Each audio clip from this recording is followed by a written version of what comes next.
మహోన్నతుని చాటున నివసించువాడే సర్వశక్తి నీడను విశ్రమించువాడు. ఆయనే నాకు ఆశ్రయము, నా కోటయు, నేను నమ్ముకున్న నా దేవుడని నేను యెహోవాను గూర్చి చెప్పుచున్నాను. వేటకాని ఉరిలో నుండి ఆయన నిన్ను విడిపించును.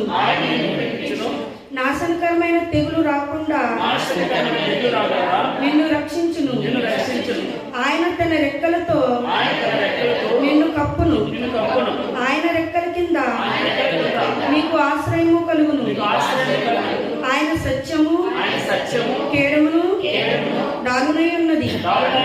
రాత్రి వేళ కలుగు భయముకైనను, పగట వేళ ఎగురు బాణముకైనను, చీకటిలో సంచరించు తెగులుకైనను, మధ్యాహ్నమందు పాడు చేయు రోగముకైనను నీవు భయపడకుందు. నీ పక్కను 1000 మంది పడినను, నీ కుడి పక్కను 10,000 మంది కూలినను అపాయము నీ యొద్దకు రాదు. నీవు కన్నులారా చూచుచుండగా భక్తిహీనులకు ప్రతిఫలము కలుగును.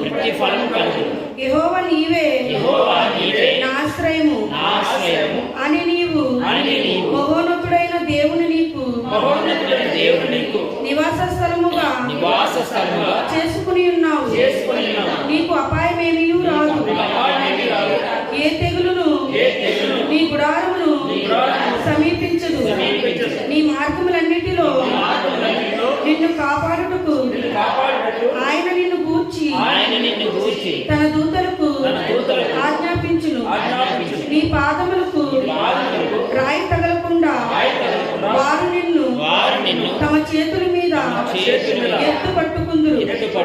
నీవు సింహములను నాగుపాములను తొక్కెదవు. కొదమ సింహములను భుజంగములను అనగద్రొక్కెదవు. అతడు నన్ను ప్రేమించుచున్నాడు గనుక నేను అతన్ని తప్పించదను. అతడు నా నామమును ఎరిగినవాడు గనుక నేను అతనికి కనపరచెదను. అతడు నాకు మొరపెట్టగా నేను అతనికి ఉత్తరమిచ్చి శ్రమల్లో నేను అతనికి తోడై ఉండెను. అతన్ని విడిపించి అతన్ని గొప్ప చేసేదను.